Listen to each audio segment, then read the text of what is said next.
உலகத்தில் உள்ள அனைத்து மக்களுக்கும் வணக்கம். இன்று நாம் பார்க்கக்கூடிய பதிவானது, உலகம் முழுவதும் அநேக முஸ்லிம்கள் இருக்கிறார்கள். உலகம் முழுவதும் அநேக முஸ்லிம்கள் இருக்கிறார்கள். அவர்கள் தவறான வழிபாட்டை செய்து கொண்டிருக்கிறார்கள். அல்லாஹ் அவர்தான் கடவுள் என்ற ஒரு தவறான வழிபாடு, தவறான சிந்தனை. அவர் ஒரு சாதாரண மனிதர். நீங்கள் புரிந்து கொள்ள வேண்டும், உலகத்தில் உள்ள அனைத்து முஸ்லிம்களும்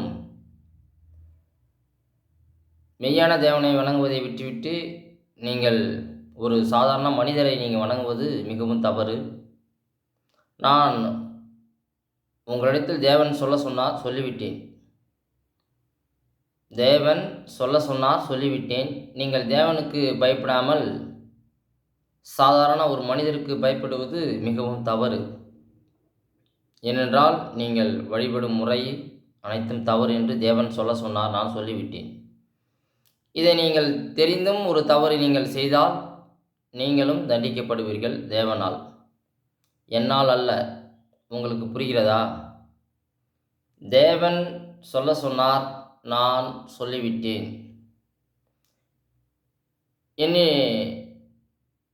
என்னிடம் நீங்கள் வாக்குவாதம் செய்ய வேண்டாம். வாக்குவாதம் செய்வதற்கு முன் அதை விட்டு ஓடிவிடு என்று தேவன் சொல்லிவிட்டார்.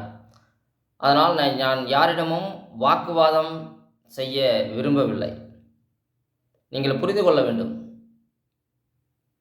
மெய்யான தேவனை வணங்குவதை விட்டுவிட்டு நீங்கள் ஒரு சாதாரண மனிதனை நீங்கள் வணங்குவது எந்த விதத்திலும் நியாயமல்ல.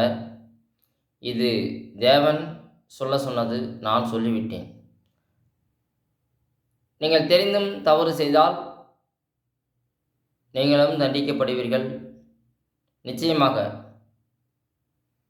மெய்யான தேவனுக்கு உருவம் கிடையாது. அவருடைய குமாரன் தான் இயேசு கிறிஸ்து. உருவமே அல்லாத அவருடைய குமாரன் தான் இயேசு கிறிஸ்து. அவர்தான் நம்முடைய பாவங்களுக்காக பூமியில் பிறந்து இறந்து 3 நாளில் உயிர் தேர்ந்தவர். இப்படி மெய்யானதை விட்டு நாம் பொய்யானதை நோக்கி போய் கொண்டிருக்கிறோம். உங்களுக்கு விளங்குகிறதா? நீங்கள் புரிந்து கொள்ளுங்கள், தயவு செய்து புரிந்து கொள்ளுங்கள். நீங்களும் அறியாமை நிமித்தமாகவே செய்து கொண்டிருக்கிறீர்கள். அறிந்து கொள்ளுங்கள். சொல்லத்தான் முடியும், என்னால் கொஞ்சம் புரிந்து கொள்ளுங்கள், தெரிந்து கொள்ளுங்கள் என்று சொல்லத்தான் முடியும். இது நல்லது என்று தெரிந்து, இதுதான் உண்மை என்று தெரிந்து அதன் வழியில் வருவது ஒரு ஞானமுள்ள, ஒரு புத்தியுள்ள பிள்ளைக்கு அது பொருந்தும்.